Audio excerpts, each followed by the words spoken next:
नमस्कार दोस्तों, आज मैं आप लोगों के साथ रक्षाबंधन से जुड़ी कुछ खास घटनाओं की चर्चा करने जा रही हूँ। सबसे पहले राखी किसने किसे बांधी।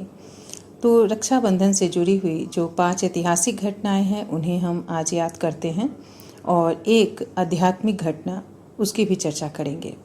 तो सबसे पहले रक्षाबंधन भाई बहन के स्नेह और उल्लास का पर्व माना जाता है। भारत के प्रमुख पर्वों में राखी भी प्रमुखता से मनाई जाती है। यह एकमात्र ऐसा पर्व है जिस दिन बहनों का अत्यधिक महत्व होता है। देश के हर क्षेत्र में यह त्यौहार मनाया जाता है, लेकिन इसे मनाने का तरीका और नाम अलग अलग हो सकते हैं। रक्षाबंधन की 5 ऐतिहासिक घटनाएं। सबसे पहले ऐसा माना जाता है कि स्वर्ग के देवता इंद्र जब असुरों से पराजित हुए थे तो उनके हाथ पर उनकी पत्नी इंद्राणी ने रक्षा सूत्र बांधा था ताकि वह दुश्मनों का डटकर सामना कर सके। दूसरी घटना है, एक बार की बात है जब भगवान श्री कृष्ण की अंगुली से रक्त बह रहा था। पांडवों की पत्नी द्रौपदी ने अपनी साड़ी का किनारा फाड़कर उनकी उंगली पर बांध दिया। भगवान श्री कृष्ण ने उनकी रक्षा करने का संकल्प लिया और आजीवन उसे निभाते रहे। और ऐसा माना जाता है कि द्रौपदी के चीरहरण के समय भगवान श्री कृष्ण ने उसी अंगूठे में बंधी साड़ी के किनारे को कर्ज के रूप में उतारा था और द्रौपदी की लाज बचाई थी। तीसरी जो घटना है वह है जब राजा पोरस और महान योद्धा सिकंदर के बीच युद्ध हुआ तो सिकंदर की पत्नी ने पोरस की रक्षा के लिए उसकी कलाई पर धागा बांधा था। इसे भी रक्षाबंधन का ही एक स्वरूप माना जाता है। चौथा, भारतीय इतिहास में ऐसे ही एक और उदाहरण मिलता है जब चित्तौड़ की रानी कर्मावती ने बहादुर शाह से अपनी रक्षा के लिए हुमायूं को राखी बांधी थी।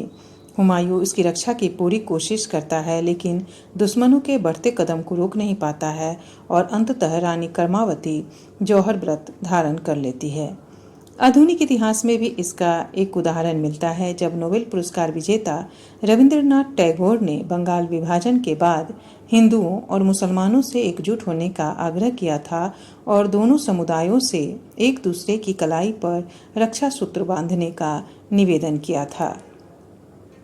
सर्वप्रथम राखी किसने किसको बांधी, तो इस क्रम में सबसे पहले लक्ष्मी जी का नाम आता है।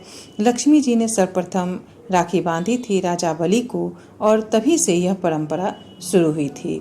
लक्ष्मी जी ने सर्वप्रथम राजा बलि को बांधी थी और ये बात तब की जब दानवेंद्र राजा बलि अश्वमेध यज्ञ करा रहे थे। तब नारायण ने राजा बलि को छलने के लिए वामन अवतार लिया और 3 पग में सब कुछ ले लिया। फिर उसे भगवान ने पताल लोक का राज्य रहने के लिए दिया। उसके बाद उसने प्रभु से कहा कि कोई बात नहीं, मैं रहने के लिए तैयार हूँ, पर मेरी भी एक शर्त होगी। भगवान अपने भक्तों की बात नहीं टाल सकते थे। तब राजा बलि ने कहा कि ऐसे नहीं प्रभु, आप छलिया हो, पहले मुझे वचन दो कि मैं जो मांगूंगा आप दान दोगे। तब नारायण ने कहा कि दूंगा। तब त्रिवाचा करा लिया और तब बोले राजा बलि कि जब सोने जाओ और जब मैं उठूं तो जिधर भी नजर जाए उधर आपको ही देखूं। नारायण ने अपना माथा ठोका और बोले कि इसने तो मुझे पहरेदार बना दिया। ये सब कुछ हार कर भी जीत गया है, पर कर भी क्या सकते थे, वचन तो दे चुके थे, वे पहरेदार बन गए।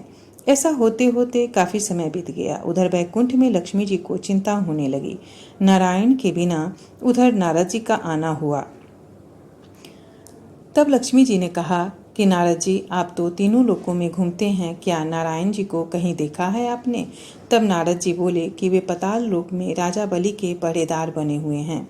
यह सुनकर लक्ष्मी जी ने कहा, मुझे आप ही राह दिखाएं कि वे कैसे मिलेंगे। तब नारद जी ने कहा कि आप राजा बलि को भाई बना लो और रक्षा का वचन लो और पहले त्रिवाचा करा लेना कि दक्षिणा में मैं जो मांगूंगी आप वो देंगे।